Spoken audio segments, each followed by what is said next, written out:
The Beatles, less a band name than a cultural coordinate system, the Greenwich Meridian of pop music. Think of it as the Big Bang of modern music. Everything either happened before the Beatles or after the Beatles, rather like how historians use BC and AD, except with more screaming teenagers and experimental tape loops. Imagine civilization as a perfectly arranged dinner party. Then, watch as four working-class Liverpool lads rearrange all the silverware into electric guitars. They're the cultural equivalent of teaching Latin to scream in teenage slang.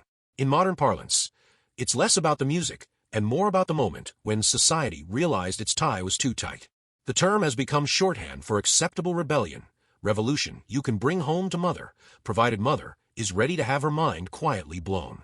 It's become shorthand for the moment when youth culture achieved nuclear fusion.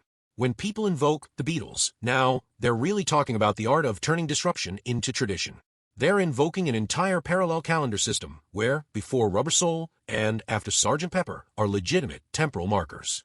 It's become a linguistic Swiss Army knife for describing cultural evolution itself, the moment when pop music discovered opposable thumbs.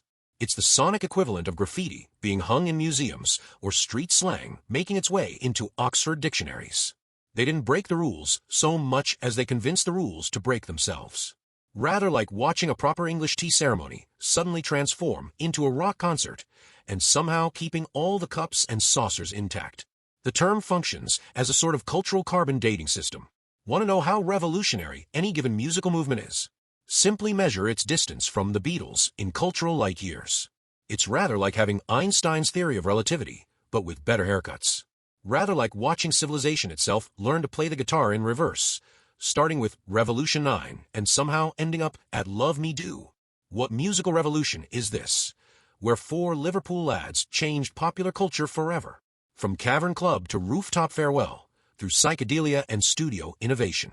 See how their sound evolved from simple rock to complex arrangements, their influence still echoing through modern music.